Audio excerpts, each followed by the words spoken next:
Today we have Mr. Tarun Jain. He's an alumnus of National Law University, Jodhpur. He went on to do his LLM in taxation from London School of Economics.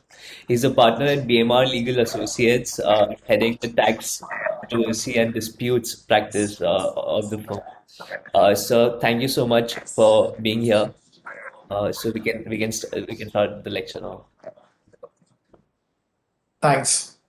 So first of all, my many sincere thanks to Nidhi ma'am and the Cartel Center at NLU Jodhpur for inviting me to allow to make a presentation on one of the most contested and heated issues in Indian legal fraternity. But this issue is not just confined to India. In fact, people across the world are watching with their breath, withholding it because they don't know how this will turn out. But in any case, whichever way it turns out, it has the potential to shake up a lot of things. Now, before I get into the deep dive, let me explain that there are two or three things happening here. First of all, there is a lot of law at stake. Then there is policy at stake. And then obviously politics is also involved. Now, I will try to cover up all the legal issues which are there. I will also try to summarize the policy debates, but I will refrain from getting into politics because that is something which is being covered very extensively in the media today. And you can also expect that to happen because these are very, high stake issues which keep involving a lot of crucial dimensions which are unsettled. So therefore, this is not surprising. In fact, as I said, people are waiting with bated breath for this to close down and settle down. So let me just take you through what are the broad coverage of the presentation today. So moving on, first the place is the case which we will discuss today. This case is under bilateral investment treaty between United Kingdom and India. And this was decided by the Permanent Court of Arbitration. It is titled as Kane Energy PLC, Kane UK Holding Limited claimants versus Republic of India as the respondent. Now you will see that this was awarded very recently by the arbitral tribunal. This is as early as December 2020.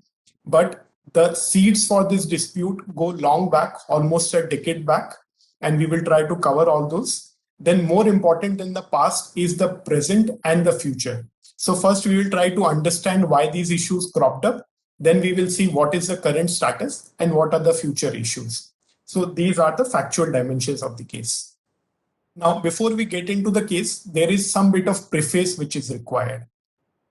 Now, what I have tried to do is, from our experiences of what we are watching, I have tried to summarize that what all intersecting and separate variables you need to examine in order to understand this dispute. So even though on the earlier slide you saw Kane as the main case, Kane is actually the second case. The first case is of Vodafone. Now, Vodafone is also a similar investment dispute under bilateral investment treaty. The difference is that Vodafone was under the India-Dutch BIT. Kane is under India-UK BIT. And the Vodafone award is also not made public because of confidentiality. Except the operative part of the award, Vodafone is not available. Kane is fully there in public domain, so we can understand what was the reasons for the award and how the arbitrators tried to resolve the different issues. So what are the issues? So the first issue which we have is tax policy and law. And tax policy, as you are aware, is something which is more of a national level than an international level. So how does a country evolve its tax policy? And then once it evolves, how does it intersect with an investment treaty? Now, just to give you a background, you have bilateral investment treaties which try to give fair and equitable treatment. Also, in some cases, most favored nation, national treatment, and other kinds of treatments which are assured for an investor of a country which is coming from the treaty partner. So the investment treaty actually is there to work against expropriation and also to protect the investment from direct or indirect expropriation. So the idea is that a foreign investor should stay protected. And then obviously you have arbitration, because what happens is that in such cases of BITs, you have a foreign investor making a claim against the host state where the investment was made. And if there is an issue, it gets resolved through arbitration. So all these three get intersected in the present case. then why is this of a much larger concern? It's of a larger concern because if you read the award closely, most part of the analysis is devoted towards India arguing that an arbitral tribunal, specifically a tribunal under BIT, cannot examine the tax policy of a country because tax is a manifestation of sovereignty. Now, if there is sovereignty, it has to be decided by the government of that country, and the investment treaty cannot get into the picture. So therefore, there is an intersection between investment promotion objective of the government, wherein they want to protect investment. Simultaneously, they want to retain and manifest their tax sovereignty. So that's one competing debate. The second debate is obviously which is there in always an intersection between a developed country and a developing country. You have a north, which is the capital exporting country, and you have the south, which is the capital importing country. So when there is a treaty and when there are negotiations between a developed country and developing country for investment protection, you have different priorities and you have different interests. And that's where the debate gets in. The third dimension, which is more of a futuristic dimension, is that this particular dispute raises issues regarding what is tax expropriation. Most of us know what is expropriation. It's well settled now. What we do not know is a niche area that how tax can amount to expropriation, and particularly in this case, a retrospective tax, when does it amount to expropriation? Unfortunately, it has not been debated in detail in the award because the claim was not on the basis of expropriation. It was on the basis of fairness and equity, which was being demanded. So therefore, we do not find much substance in the tribunal award, but it has triggered a debate whether this is covered within the protection of BITs and whether tax appropriation is a specific concept. Then obviously we have expansion of fair and equitable treatment and bilateral investment treaties. So the idea is that when you are approaching this, please do not approach with a closed mind or with a narrow focus. There are many things which are intersecting and many competing interests. So that's the perspective of putting this preface here. Now let me take on to the table of content which I intend to cover.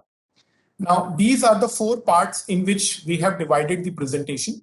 First is a prelude, which leads to the factual events which led to this particular dispute. That how did Kane make an investment in India and what were the relevant details. Then second is something kind of a digression, but an important one, because it tells you that why did this dispute start. The dispute actually started in the case of Vodafone, and there was a retrospective tax legislation. We'll cover it in detail, but the idea is that this was a trigger why Kane got caught in a tax battle in India. The third content obviously is the international treaty arbitration and the award. I have tried to cover most part of the awards. It's a very detailed award, runs into more than 500 pages. And I have tried to highlight what are the significant aspects. And obviously the last one is the enforcement issues and what we can expect ahead. So with this background, let's move straight away into a deep dive on this dispute. So this is the first part. We see that how was the factual event relating to investment treaty satisfied.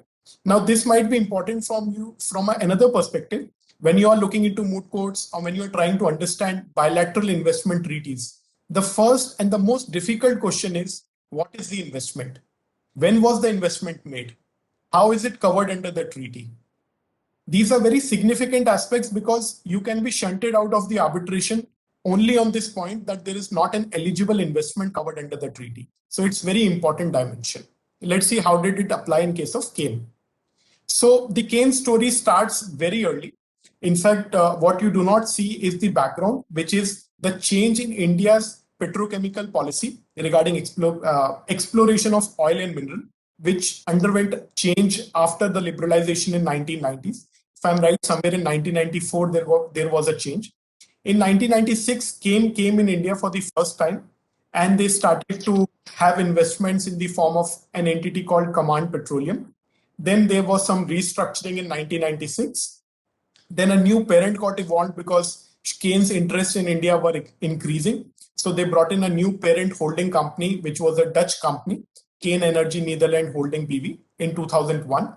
And with this, there were a number of non-Indian entities spread all across the world, Australia, UK, Netherlands, etc., which were holding directly or indirectly Indian assets. Now, the relevant event is of 2006. In 2006, Kane wanted to have a corporate reorganization, and the idea was to restructure their diverse interests under one umbrella. The purpose was that because it was scattered, they wanted to have a holistic control. So what they did was there were many entities, they brought all of them together in 2006. And this is what we will see later on led to the dispute. Now, what was the purpose of restructuring? I've just highlighted in summary form. The objective, as I said, was to bring all the assets in operation under one single entity and also to have an IPO, so public participation. Then the elements were threefold, which I have listed out. They were detailed restructuring and corporate reorganization. And it's actually very cumbersome to understand how did it work. It's a very difficult exercise to appreciate how did the corporate restructuring work. We'll come to it later. But you will see there is a lot of gap. The corporate restructuring happened in 2006, whereas the tax dispute started in 2014. We will give a pause here and we will try to see why was this lag of 8 years in between. Now, this takes us to the Vodafone controversy. Now, what you can see is a very complex structure. Now, in this complex structure, for ease of your reference, I've highlighted 4 aspects. You can see 1, 2, 3, 4. 1, 2, 3 are on the top left hand of your screen and 4 is towards the bottom of the screen. Now, 1 is the buyer. Vodafone International Holding BV is the buyer. 2 is the seller. Hutchison Telecommunication International Limited is the seller. 3 is the subject matter of sale, which is CGP Holding Investment Holding Limited. And 4, which is towards the bottom, is the ultimate asset or the ultimate company which is being sold, Hutchison SR Limited. Now, what is happening here is in this complex diagram, and believe me, this is how the real world works. Most tax reorganizations, most tax deals happen like this. There will be many such entities in between, which will be located in tax-free jurisdiction like Mauritius, like Cayman Island, like Virgin Island. There will be many. The idea is that this corporate restructuring gives you control without having to bear the tax burden. Now, what's happening in this transaction is, and we must remember this is Vodafone transaction, not Kane transaction. Kane is much more complex. In Vodafone, what's happening is the buyer, Vodafone International, is a Dutch company, is buying the assets or the shares of a Cayman Island company. CGP Investment is a Cayman Island company. The buyer is non-resident, Netherlands. The seller is non-resident, it is Singapore. And the subject matter of the sale is also non-resident, it is Cayman Island, CGP Investment. So all the 3 things which are there are outside India. But according to the income tax department in India, it still leads to tax in India. Why? Because the ultimate effect of the transaction is to give control over an Indian asset, which is Hutchison SR, which is there on the bottom of the screen. So according to income tax department, this is not a transfer. This is an indirect transfer. Okay. Now, transfer is specifically covered under Indian income tax. Section 45 of Indian Income Tax Act 1961 says that if there is a capital gain on a transfer, it is taxable in India.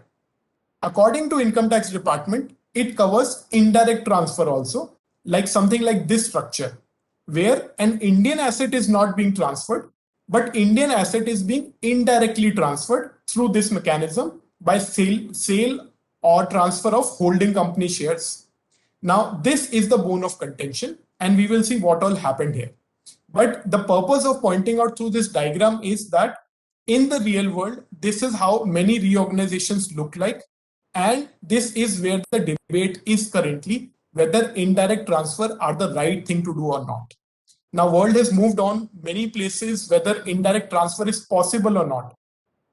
Earlier, it was being argued it is not possible because you need to give effect to corporate entity and the separate entity concept. But now the world has moved on. The world is now arguing on the fairness of indirect transfer tax. So let's move on to that. Now, I have summarized the facts for the ease of reference here, but ultimately we just need to look at the second last and the last bullet. So there were two rounds of dispute before the Bombay High Court. Vodafone lost in both of them. High Court said that yes, the income tax department is right. Indirect transfer tax is indeed applicable and Vodafone should pay tax. But one point to be remembered here is that the tax liability was not on Vodafone. The tax liability is on the seller, which is your Hong Kong company, HTIL. Vodafone is getting covered because the Indian law says that a person who is responsible to pay to a person who is liable to pay tax must deduct tax, which means Vodafone is paying Hutchinson and Vodafone is becoming therefore a tax deductor. So the proceedings against Vodafone are not substantive proceedings. These are proceedings as a tax deductor or an agent basically. Now in both the rounds before Bombay High Court, they upheld the claim. Supreme Court said no. So there is a landmark judgment of Supreme Court, Vodafone International, which covers many dimensions. It covers tax, it covers FDI, it covers company law, many aspects. And the ultimate point which the Supreme Court said was that there is no taxability under this present law because it will amount to looking through the transaction, whereas you should look at the transaction. And obviously, they said a number of other aspects, but it has all become academic now. So let me show you why that particular point is no longer valid. Now, this judgment of Supreme Court came in January 20, 2012. Within a span of 1 month, you had the budget for 2012. In the budget, literally, Vodafone Supreme Court ruling was reversed and reversed with retrospective effect from 1961. That is the day on which the Income Tax Act itself was enacted. So what did it do? It made a specific explanation. So if you see the second bullet, it specifically highlights why and how indirect transfer is taxable in India. It specifically says that. In 2015, there was a rationalization. They said, yes, we continue to assert our right over an indirect transfer, but we will tax only if the Indian asset constitute at least 50% of the value and that value exceeds 10 crore of rupees. So small transactions have been left out, but indirect transfer continues to apply right from day one because of retrospectivity. Then they even reversed at the look at test. They said, no, look through is what we want and we will continue to have it in our law. And simultaneously, in order to ensure that no such transaction is avoided because of lack of provision or the provision not being specific enough, they introduced another series of chapter known as General Anti-Avoidance Rule. Now, these are very, very wide and give a lot of powers to the income tax department. They can literally rewrite your contract. They can say this is debt, this is not equity. Then vice versa. They can recharacterize the corporate structure. They can introduce people. They can remove people. Almost everything can be done under the wide powers of GAR. So there is a separate entire procedural aspect of how the GAR should be regulated, should be controlled. It's a different debate. Maybe some other day we will cover it.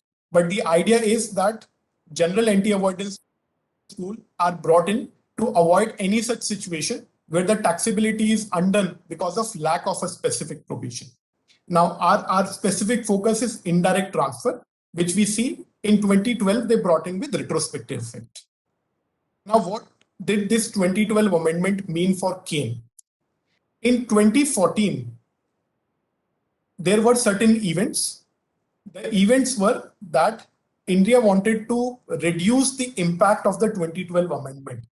They did not want this to become a Frankenstein's monster. And therefore, what they thought was that it's better to have a high-level committee which will regulate the application of the retrospective tax. But there was a caveat. The caveat was this committee could not look into a pending dispute. By August 28, 2014, there were already two pending disputes. One obviously was Vodafone, second was Kane. Both of them resulted into disputes. So as you can see on the screen, both Vodafone and Kane, they initiated two arbitrations under two different bilateral treaties. Vodafone was the first one under Netherlands bilateral treaty. Then Vodafone also initiated under the UK BIT. Kane first initiated under UK BIT in the form of its holding company, namely Vedanta, and then again in the form of its own entity, Kane Energy, under UK BIT again. This first arbitration resulted into an award against India, which is the Vodafone 2020 award of September 25. Now, the difference is that in Vodafone, the government did not make any recovery. The government simply imposed the tax, but there was no recovery. So therefore, what Vodafone got in the award was they got a declaration that the government will not enforce the retrospective amendment against Vodafone. The situation was very different in Kane. In Kane, the recovery was made by the government, and therefore it meant a different dimension. So we'll come to that now. Now, this is the Kane investment dispute timeline. I know this crowds your screen, but the idea is that all the facts are at least on one slide. The entire issue started in January 14. There was an income tax raid on the premises of Kane, which led to a claim that it was covered under the retrospective amendment, and they also attached the shares of Kane entities. In 2015 December, Kane initiated arbitration, which is what led to the present dispute. 2016, there was an assessment and there was a huge liability which was confirmed against Kane. Then February 2016, the government said that irrespective of the liability, we are in favor of settling the dispute. You pay us the main tax, we will ignore the interest and penalty, but you must withdraw all proceedings. Neither Kane nor Vodafone agreed to it, and this was actually a non-starter. In March 2017, Kane found that the Income Tax Tribunal in India confirmed the tax demand. It upheld the claim by applying the retrospective amendment. And therefore, from April 2017 onwards, the recovery proceedings were initiated by the Income Tax Department. They attached the shares, and in some cases, they sold the shares of Kane as well. And there was a huge amount which government earned by selling these attached shares towards recovery. And it is because of this recovery that there were a number of serious allegations, or rather findings, by the investment tribunal against India. Now let's come to the award. Now what I have tried to do is I have tried to verbatim reproduce the relevant findings so that you can see that how does an investment award look like and how does it decide in a particular issue. So the first point the award decides on is, as I said earlier, whether there was an appropriate investment made. Now here you will note that investment was not made by Kane directly. There was no money actually which came in. The investment was indirect. It was indirect because the actual money was spent by an Indian subsidiary. Kane made investment into that subsidiary. So the question was whether the assets were investment, and the tribunal said yes. And the tribunal said yes for three reasons. One, directly and indirectly, it owned the shares and shares in the company and rights in the petroleum contract in India. Second, the economic concept of investment was satisfied, that it's not the form, but whether actually I'm invested in a particular country or not. And third was that a holding company can bring against a dispute on account of a claim being brought against a subsidiary company. So they said that the BIT was wide enough to cover even this kind of an investment, and that's why they upheld the claim of Kane for investment. Now, this is the most crucial aspect which is being debated world over, whether a tax-related investment dispute is covered. Now, tribunal made a very fine line of distinction. They said it's one thing to say it's a tax dispute, and completely different thing to say it's a tax-related investment dispute. They said our jurisdiction does not extend to a tax dispute. Our jurisdiction is confined only to a tax-related investment dispute.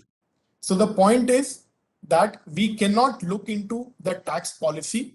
We cannot look into the consequences of the tax being applied at a domestic level. What we can look into is only whether that tax-related consequence is affecting the investment. Now, this is a crucial aspect because of two reasons. One, as I said, that tax is not within the periphery of the BIT. The second aspect is that you have international treaties covering tax disputes. In India, they are popularly called as called as DTAA, Double Taxation Avoidance Agreement, which in international terms is also settled across the world. You have two different models of OECD and UN, which are standard templates on the basis of which these treaties are signed. Under these treaties, what happens is that two countries agree that they will have a tax-related agreement. So whether tax is to be levied on a particular case, not to be levied, what happens if there is double taxation, who gives relief, how the disputes are settled, is specifically covered under those treaties. So India made an argument that this is a tax-related dispute, so it should be covered under a DTAA. It cannot be covered under a BIT. The tribunal said that these are different subject matters. DTA covers a tax dispute. We are not covering a tax dispute. We are covering a tax-related investment dispute, and therefore we have jurisdiction. There is no dichotomy as far as the legal scheme is concerned. The second aspect which they highlighted was that the DTA does not have a mechanism for giving remedy to a taxpayer.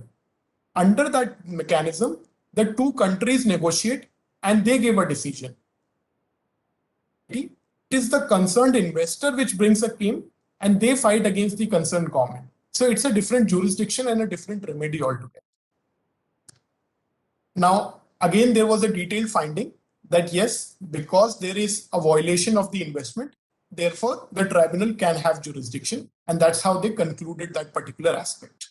Now, just to emphasize, I know it's amount to repeating, but maybe the last para is more important.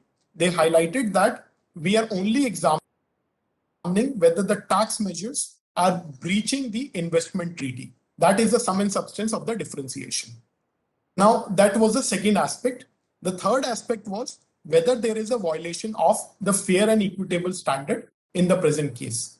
Now, India argued that if Kane was to bring a dispute in India, that the retrospective amendment is unconstitutional, and an Indian court were to hold that this was unconstitutional, then only it will be a violation of fair and equitable treatment. They said under Indian law and Indian constitution, there is a well-settled concept of equality and reasonableness. You had Article 14 and you have other articles under which an unreasonable law is not protected. So what they said was that until an Indian court says that this particular retrospective tax is unconstitutional, it cannot amount to an unfair or an inequitable treatment under the tax treaty. The arbitral tribunal discusses this aspect in very detail, but they ultimately conclude that we are not concerned with the constitutional analysis of India. We do not find it reasonable to apply the same standard because this was not the standard confirmed under the BIT. What they concluded was that if under the BIT there is violation of the FET test, then it is immaterial whether it is constitutional in India or not. It will be a violation of the BIT nonetheless. That's how the tribunal concluded the dichotomy or the perceived dichotomy between FET and the constitutionality of a law in India. Now, then they said that we have to walk a very tight rope. What they said was that we have to apply the general principles. The general principles which they applied was the principle of legitimate expectation and legal certainty. They said this is the minimum an investor can expect, even though this is not written under the investment treaty. But what does fair and equitable treatment mean? They said that there is no assurance by India we will not impose a retrospective tax, which is a fair point. But that does not mean that they can do anything in order to dilute the terms of the treaty. What they said was that legitimately will an investor expect that such kind of retrospective tax will be imposed or not is the question to be answered. And they said that it was unreasonable on the part of India. In fact, their claim was more based upon the recovery which was initiated by India rather than the measure itself. And they said that India was not able to show that there was a widespread tax evasion because of which they had to bring in this retrospective law. According to them, this was a pure money collection exercise, revenue collection by making a retrospective tax. And that's how they concluded that this was violation of the FET test. And this was a specific conclusion which they had. They said that India could not highlight or India could not defend the tax laws on the legal certainty and predictability standard. And according to them, this was a violation of legal certainty standard. Now, this is important because if you read the last 4 lines, they have applied the concepts of ICJ to say that this is a grossly unfair measure and this is least expected. So on that basis, they say that this was unfair tax, and therefore it is a violation of the FET standard. Now, you must just remember here that no one is arguing that India does not have the power to impose it. No one is arguing that this is unconstitutional. The only point which they are making is that this is unfair. And this is unfair. Why? Because the FET standard protects me from such kind of measures. So there is a very specific argument being made here and a very limited context. So this is where we stop here for a moment regarding what is the summary of the award of Kane against India. Now, this has led to many disputes. And in fact, if you read the newspapers, the maximum coverage on this particular aspect is to the post-award measures. So let's see what are those measures. Now, before that, let's just summarize where do we stand today. Because of the recovery being made, the tribunal said that India must engage in restitution. They said India must pay 1.23 billion US dollars to Kane, which is the loss Kane suffered because of the sale of Kane's shares by India. And they also said India must pay cost. Now, India has not accepted it. They have filed an appeal against it in the Dutch courts, which is currently pending. So these are what I have summarized as the next steps for India and for Kane. Kane is looking to enforce the award. I'm sure you would have read in the newspapers, Kane got an order from the French court. Then they can attach the shares of government, attach the assets of government of India. Kane has also filed a case in the United States where they want to attach the aeroplanes of Air India, saying that they represent the government of India. So Kane is making all the noise and it is making all the measures for recovery of the amount which has been confirmed by the arbitral tribunal under the BIT. And it is also making a claim for restitution. So they are saying that the government should reverse the tax law, it should undo the retrospective tax, and it should pay back because this is the money which belongs to the investors of Kane. So this is the perspective of Kane. For the government of India, there are two things. One is that whether this is the right policy which the tribunal has claimed. And there is one more aspect, we'll cover it a bit later, whether the government is right in making the stand on the basis of its interpretation of BITs. And second, and a more immediate perspective is how to avoid recovery by Kane. Now, in this recovery mechanism, India is trying to highlight, number one, that the appeal is pending. So the matter is sub judice. Second, it is saying that there is sovereign immunity of India against any enforcement of an arbitral award. There are 2-3 aspects to it we'll cover a bit later. And third, and the most important point is that this award can never be enforced in India because of the fact that it is violative of public policy of India. Why is it violative? Because the arbitral tribunal has awarded compensation to Kane on the ground that India enforced a law against Kane unfairly. According to India, the prerogative to make a law under the constitution is with the parliament. The law is valid and therefore it must be applied without discrimination against all the persons. It has been applied against Vodafone, it has been applied against other parties and everyone. So we cannot make a case-specific exemption for Kane, which basically means it is against our public policy not to apply the retrospective law, which ultimately translates to mean that any arbitration award against a law enacted by the parliament would be violative of public policy. That's the argument the government of India is making. Recently, there was a dispute which was decided by Supreme Court in the case of FCI, in which they applied the public policy argument. So there was a suit brought against FCI, Food Corporation of India, claiming that they violated the agreement because they failed to export. FCI argued that there was a ban on export imposed by Government of India and therefore they could not export. The Supreme Court said yes, when there is a ban by the government, that means it's against the public policy to export it, and the arbitral tribunal cannot say that this is a commercial agreement which can be enforced, and therefore they refuse to enforce the arbitration award.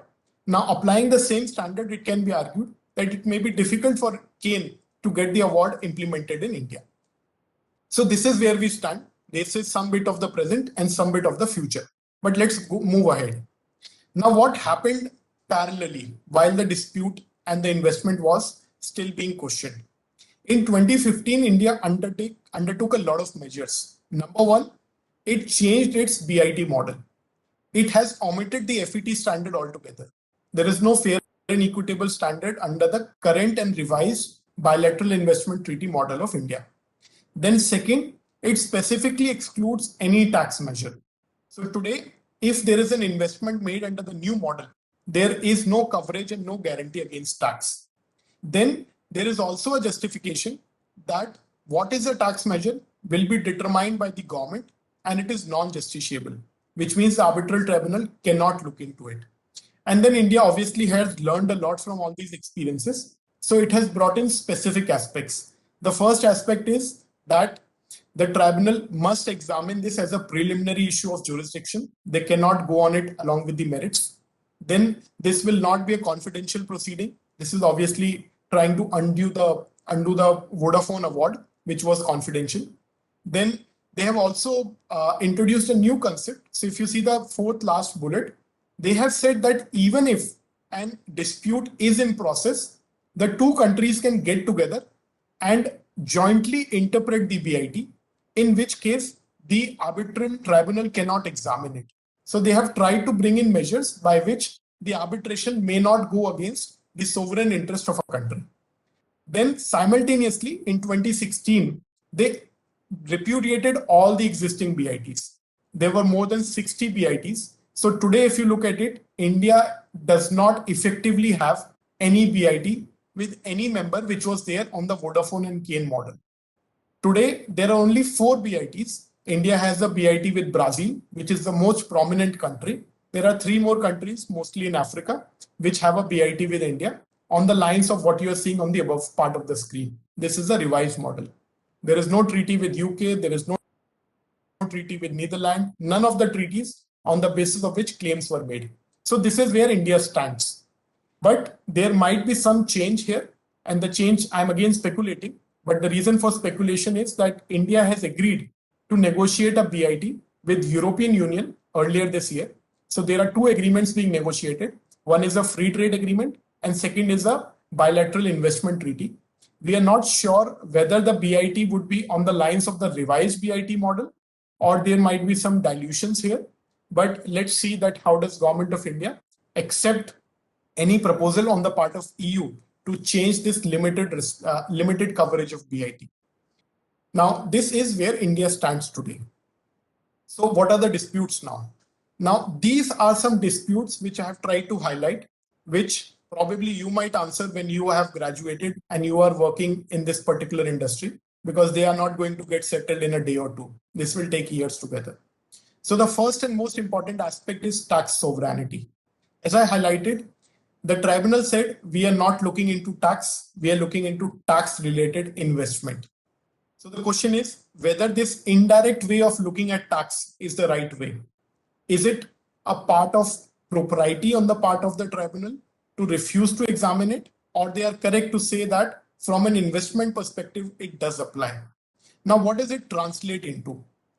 Does that mean that India cannot make or cannot enforce retrospective tax laws? To be very clear, and I'm telling you from experience, in last 15 years, I have not seen a single budget where there is not at least one retrospective tax measure. There is always some kind of retrospective tax measure. It might either be to give relief to the taxpayer by obviating some difficulty. It might be to clarify a law. It might be to strengthen the law, or it might be to enforce a recovery which was diluted by a court. All these kinds of taxpayers, all these kinds of retrospective tax laws are what you see on a daily basis. In fact, India, maybe it's not a proud thing to say, but India makes the maximum number of retrospective tax laws.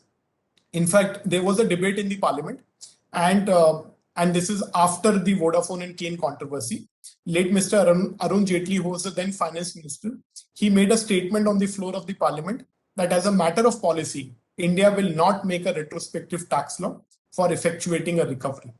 And still date, that has not happened. I'm not saying that retrospective tax laws have not been made, but these kind of recovery measures have not been taken by way of retrospective tax laws. But the point is not as a matter of what the country wants to do. The question is of jurisdiction. Can they make that recovery? Can they make retrospective tax laws? And most importantly, can the tribunal sit over judgment to say that this kind of tax policy is good? This kind of tax policy violates a commitment under an international treaty. This is the most important point, which is the point of jurisdiction, that whether the tribunal is even equipped to do so, forget saying that this policy is violation of fair and equitable treatment. Now, the second point obviously is the FET standard. Now, FET standard looks very nice from a perspective that it is an equitable standard and it guarantees fairness. This is kind of a minimal standard which should be applied across the board for everyone. And, it is in fact a constitutionally guaranteed principle. But look at it from a different point of view. What does the FET standard do in this case? In this case, FET standard says that Kane will not be subjected to retrospective tax, even though Indian citizens can be subjected to retrospective tax. So it is basically saying that the discrimination principle is applied in the reverse.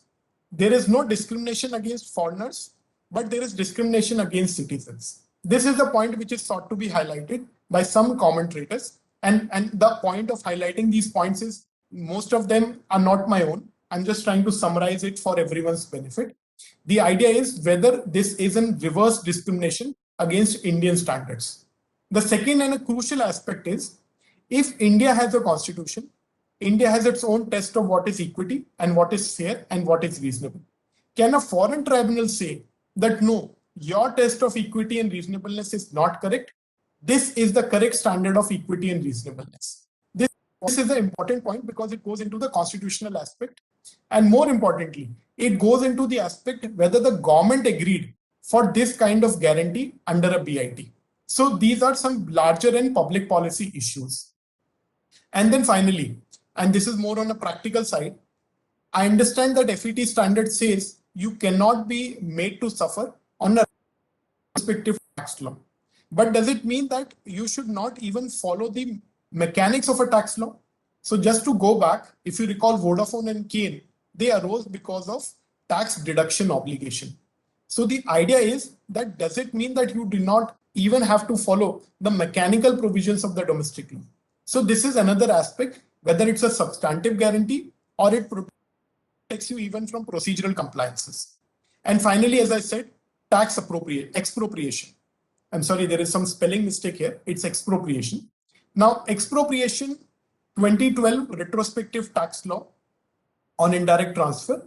It started as a concept, but India was not alone. There were many countries which were applying that. In fact, now there is an international toolkit. So if you will see, there are 4 international institutions, IMF, UN, OECD, and the World Bank, which have jointly come together and they have issued a toolkit, which is a very detailed document and which says how and on what basis you should apply an indirect transfer tax, which basically means that what India did in 2012 was not something out of the ordinary. This is now an internationally accepted point that you can have an indirect transfer tax. If it is acceptable, then how can the tribunal say that India did it wrong by applying it on Kane? That's one important question which has been debated before the tribunal, but the reasoning is not in detail. So we can expect that to examine in future. And overall, these are the smaller issues. The larger issue is whether India can claim that the model which it has invented under the revised bilateral model is the correct model. And as I said, for it, the future is now to defend the new model. So this is the most important aspect on a larger level. Then this is something which I have added because of the fact that I wanted to also expand the coverage to a tax policy discussion. This is not something which has been examined in the Kane judgment, but the idea was that what are the aspects under tax law which are relevant here. So you can broadly basket them under two categories, obviously the domestic law and the international law. Under domestic law, you will see that if you apply these concepts, it is very difficult for Kane or for any other person to argue that a retrospective tax law cannot be applied. This concept of validation has been long upheld. The famous case is of Prithvi Cotton Mills, which says that legislature is free to change the basis of the law with retrospective effect and thereafter recover it, even if there is a Supreme Court judgment holding in the favor of the person. The point is that the parliament alone is closer to the people, and therefore it will decide what should be the policy or the tax policy of the country. If they want to reverse a Supreme Court judgment, there are constitutional means by which they can recover it. And that's the concept of validation law. You retrospectively change the law and validate the recovery, which was undone by a court. So it is permissible. In 2015, there has been a change. The change is because of Vatika judgment, which says that still you need to have a doctrine of fairness. But the judgment is of limited application. It says that by the process of interpretation, you cannot make a tax law retrospective.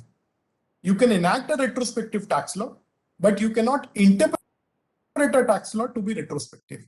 If a tax law is to be applied retrospectively, the law must specifically say so. So there is some bit of fairness. They say we want to be fair to the taxpayers, so we will not allow an interpretation which makes the tax law retrospective. But as I said, it is of limited application. When the parliament itself says specifically that this is a retrospective tax law, then it is difficult to say that it will not apply. And finally, you have the concept of constitutionality. So if you all remember, under the first principles of constitutional law, there are only two ways by which you can say that the law is invalid. The first is that it is outside the legislative competence, and second is it is violative of the fundamental right. In the case of tax law, there is no difference. Tax law also must be tested on the ground of competence and its conformity to Part 3 of the Constitution. And as I said, in these cases, it's very difficult for a court to say that this is an unconstitutional tax because there is no challenge to competence. The only challenge might be to reasonableness. But as I said, retrospective tax laws have been upheld. So it's unlikely that only on this ground, the law may be declared as invalid. Now, why are these points being made here? These points are being made here because this is what government may press upon to say that the retrospective tax law is valid. If it's a valid law and it's a fair and reasonable law, the tribunal could not have concluded that this was violation of FET standard. So it is an important point to be noted. In fact, they argued in detail. It's a different thing. Tribunal did not agree, but they said that constitutional validity of a retrospective tax law means that it is not in violation of the FET test. And then we come to the second basket. The second basket is broadly what has been arising out of the award, legal certainty and proportionality principle, which has been discussed in the award, so I'm not going into detail. But this concept of tax expropriation, this requires to be examined because there is a lot of debate on what is the meaning of expropriation and whether tax can be expropriatory. And then finally, you have the fairness and equity standard, where whether a tax law is fair, whether it is equity. So interestingly, it is well settled that there is no equity in tax. There is no fairness in tax. Tax itself means that it is unfair. You have to pay from your pocket. In fact, there is a very famous judgment of Justice Krishna Iyer of 1975, which says that there is no fundamental right to be immune from taxation. You have to pay tax and there is no second thought about it. So therefore, if you look at this perspective, tax itself means unfair. And tax itself means that it is inequity because there is a wide latitude given to the government on deciding whom does it want to tax and whom does it want to exempt. So from that perspective, bringing tax within the FET standard is a lot of debate and it's a lot of policy being discussed here. So therefore, there is a lot of debate on this point whether tax can be covered within the FET standard, which is on a larger and policy level. Then finally, what I have done is I have added a few further reading. These are some bit of advanced reading. This is some bit of politics, some bit of discussion upon what is likely to be seen further. And this you can recover, maybe have a look once this presentation is circulated to you.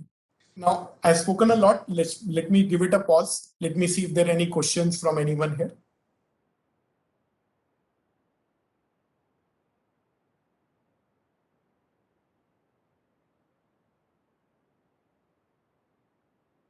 Okay, no one answered. Tarun, maybe before people are thinking question, I just was thinking, of course, you said that you're not going to talk about politics, but the way the whole issue is and the way we've been able to understand it, is it South-North divide, what you also said in your slide earlier, that undertones are quite clear here, that it's more about like this whole dispute you can bring in, that it's heavily tilted in favor of North and not so much in favor of South when we are looking into North-South divide. Can I say that, or can someone say that?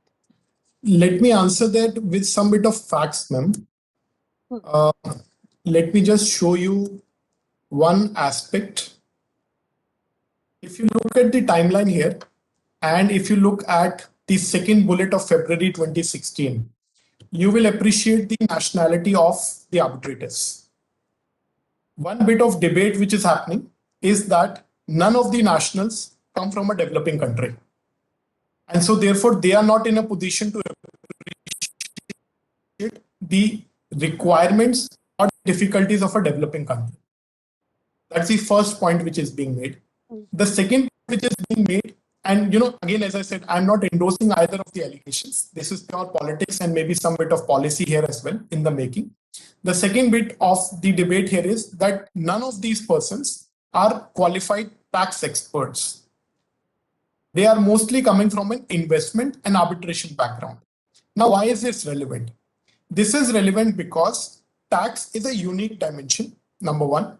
Number two, there are many concepts about tax which are well settled, but which are not in conformity with, or rather repugnant to, a number of other concepts which are very well settled. For example, you have legal certainty. It has got a well settled meaning under public international law, but it's not so under tax. In fact, there is quite the reverse. The certainty principle applies rarely under tax law, because otherwise the very concept of retrospective tax will not survive.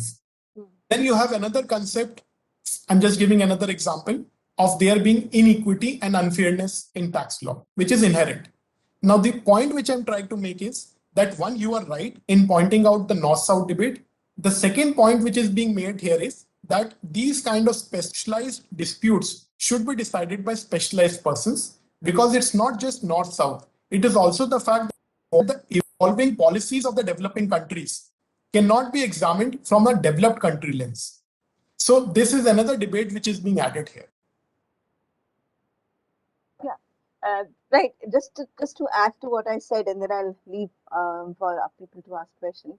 It's like that's what I've always been like trying to argue, that investment disputes have to be treated on a different plane from commercial disputes.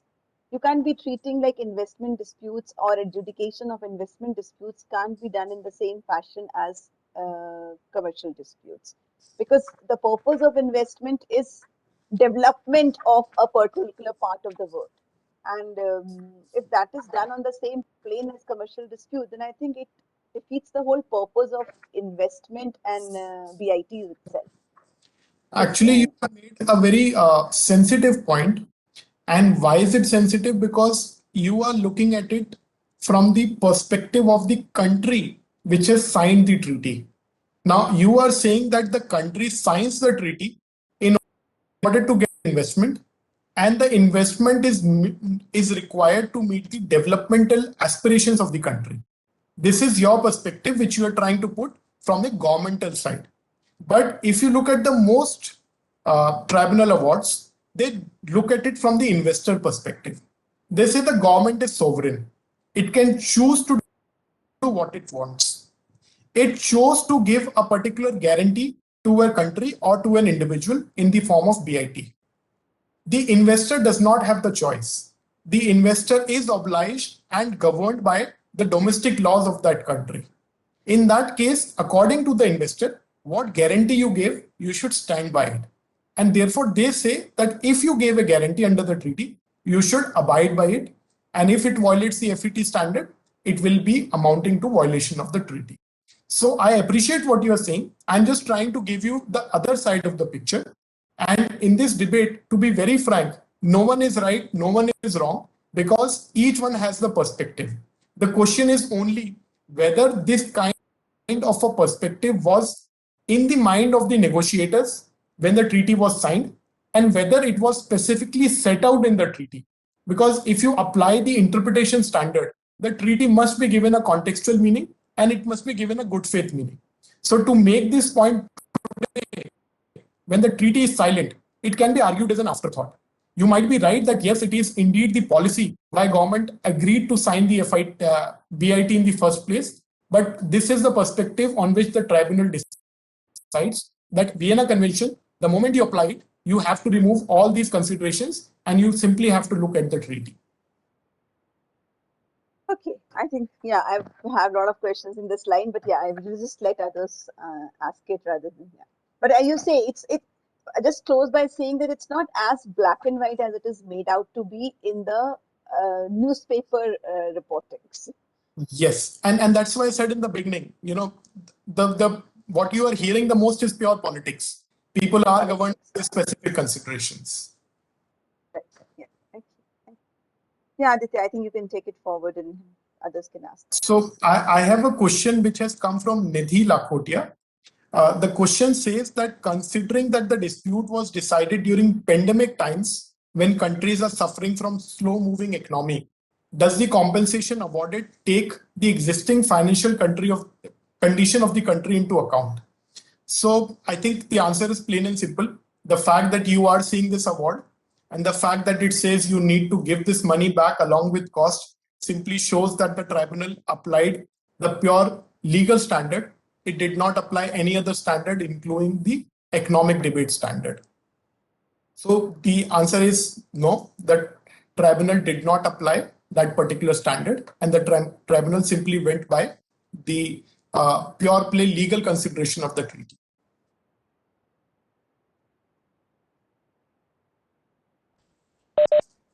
If there are any other questions, the participants can kindly unmute themselves or just type them in the chat box. You didn't ask, yeah, that would be better.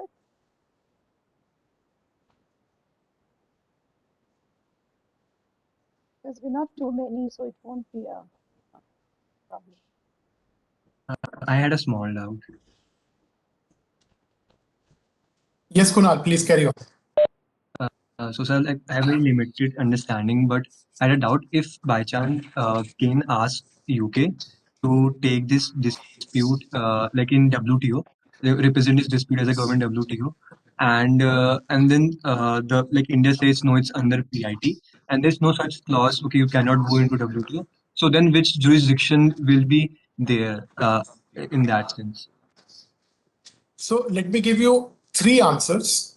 And three answers are actually three perspectives. The first is my perspective of how do you choose which jurisdiction you decide. So the standard is the plaintiff is the dominant party. Plaintiff is the dominant litis, which means that the person who wants to bring the claim is the person who decides which jurisdiction they want to choose. So first question is the matter of choice. Now here you have the concepts like forum convenience and other concepts, but it is the prerogative of the person who is bringing the dispute to decide where they want to go. That's the first perspective. Second perspective is that in this case, if Kane wants to argue it by itself, this dispute will never go to WTO, because under WTO, you do not have an individual jurisdiction. The jurisdiction is between the members of the WTO, which are sovereign nations. So this dispute will never go to WTO. The third perspective is the question of the coverage. Now, if you look at the claim was not that Indian policy is wrong. The claim was not that India violates any international agreement while making this policy.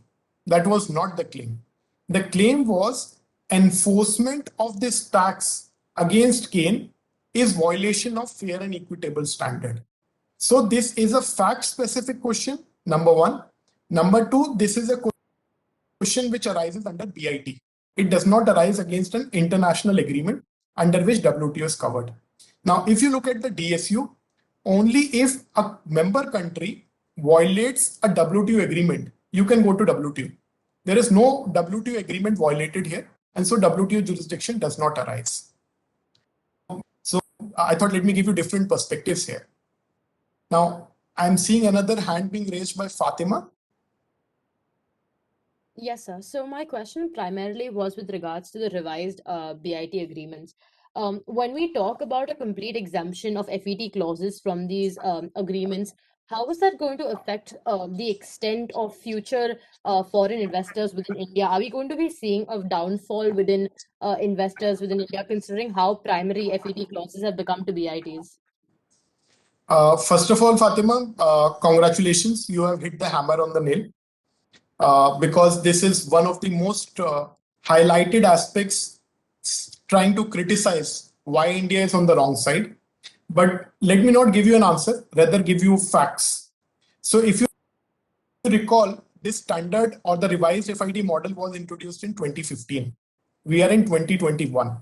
I don't need to tell you where to look at, but the moment you look at the FDI figures, they have been breaching all levels. There is record FDI in India. So this is another debate which is taking shape, that is BIT even necessary to have an investment in a particular country? The debate which is happening is that BIT gives a disproportionate balance in the hands of particular individual companies which invest, and therefore they should be done away with altogether. So that's why I said your question is very pertinent, because it hits at the very existence of BIT.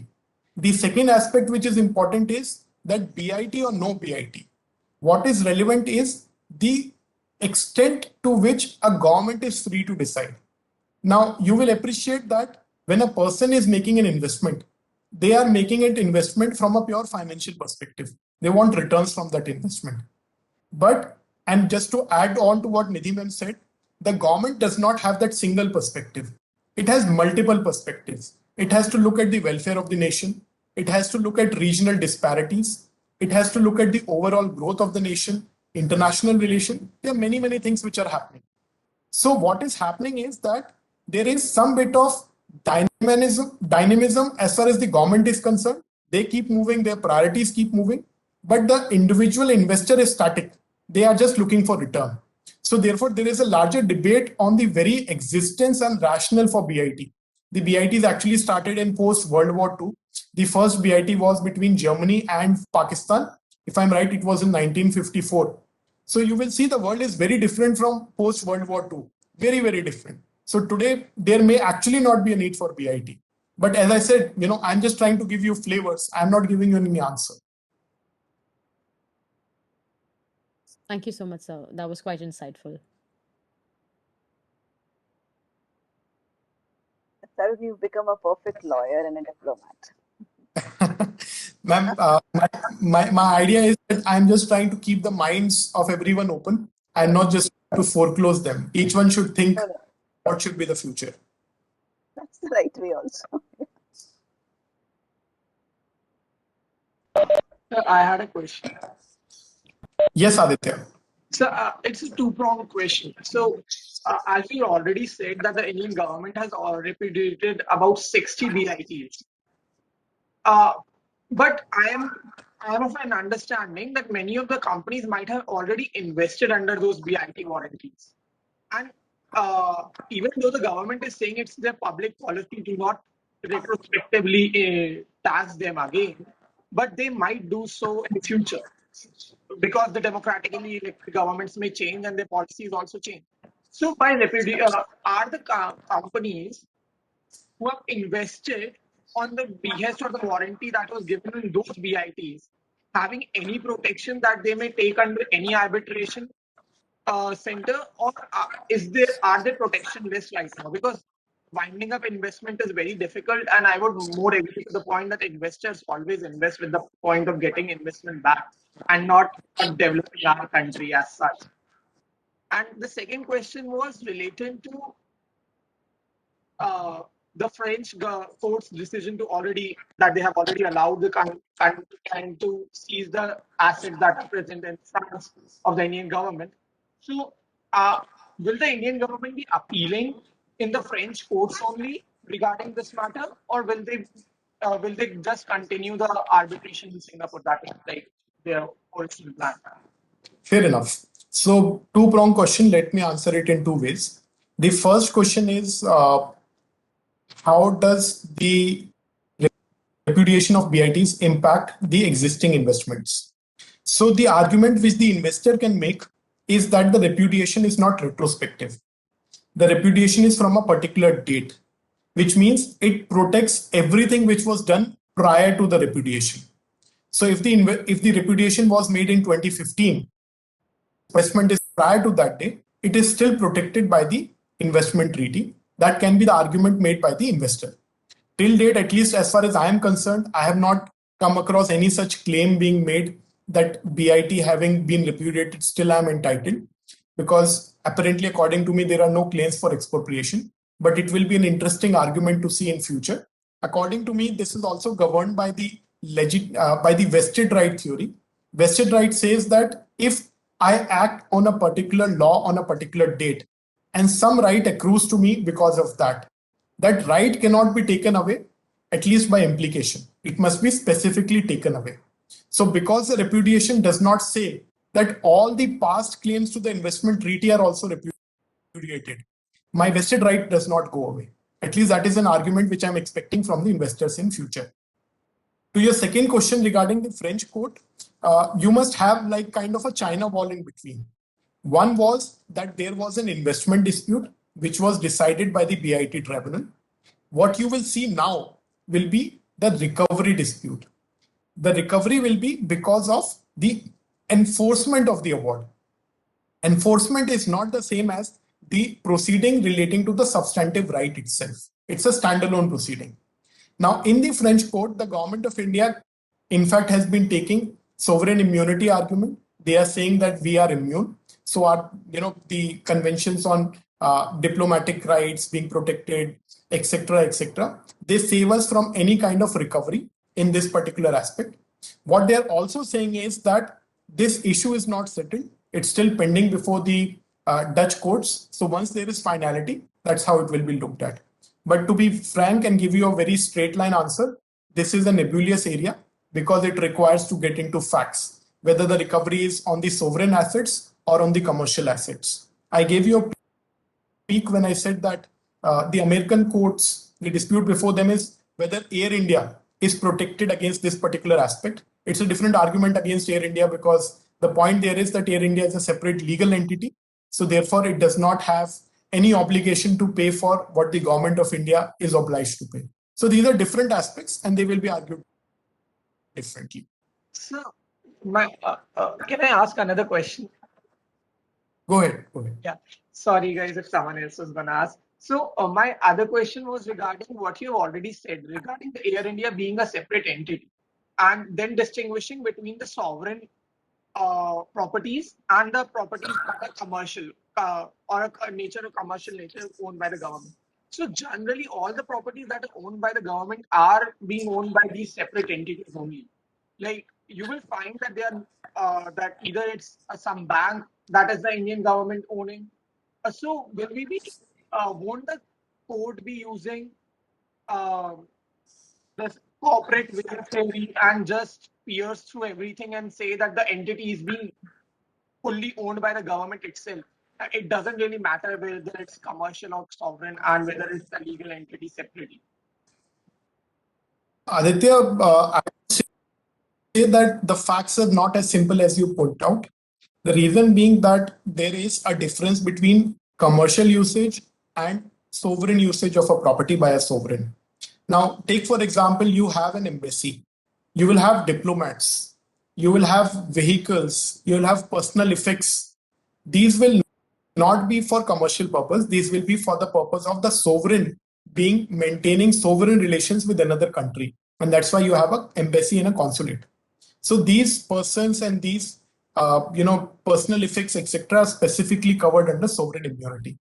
The question will be more complex on facts, that when India, take for example, it has an office which is meant to protect or rather meant to expand commercial interests of India. They make investor meetings in the foreign country, they meet investors, they protect grievance redressal, etc. The question is that are they carrying out business in that particular country? If the answer to this question is yes, then there may be an argument that sovereign immunity is not available. But it's not as plain as simple that, simpliciter, everything corporate will needs to be pierced. You need to give respect to the separate entity concept, and you have to abide by the sovereign immunity argument, because that is resting on Comity of Nations, which is a much larger principle under public international law. So that will prevail. But yes, you are right. It's a factual issue which will have to be decided specifically on facts.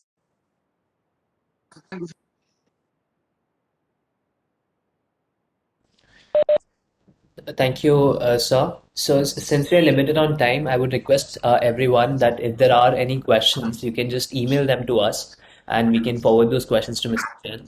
Mr. Jain, thank you so much for your valuable time and sharing your very valuable insights. Thank you, Professor Gupta, for making this possible and facilitating this. And thank you, all of you participants, for joining us on this Saturday morning. So, with this, we'll close the session. Thank you. I want to say a few words to Tarun. Tarun, it was really, really nice that you agreed to do this on just during a normal WhatsApp chat conversation. So it was really kind of you, and we would keep bothering you in future. And Tarun, everyone knows it's like a 2007 batch student, and I remember him very distinctly sitting on the first row. And I really wanted to say it right now. In this, I'm also a little emotionally on the emotional note. Many a times, Tarun was the reason that I would go to class very prepared, because he always had a flurry of questions. He was always prepared, and I think that is now reflecting the way you are taking your career forward. So I think many other students would be inspired by that, Tarun. So I hope we'll see more of you, and we'll be able to share more information and knowledge. So thanks once again. It's like really on a very personal note, I want to thank you for this. Thank you. Sure. Thank you, ma'am. It's always a pleasure to be back. I wanted to be back in person, but nothing less. So this is also a good way of coming back. Right. Great. Thank you.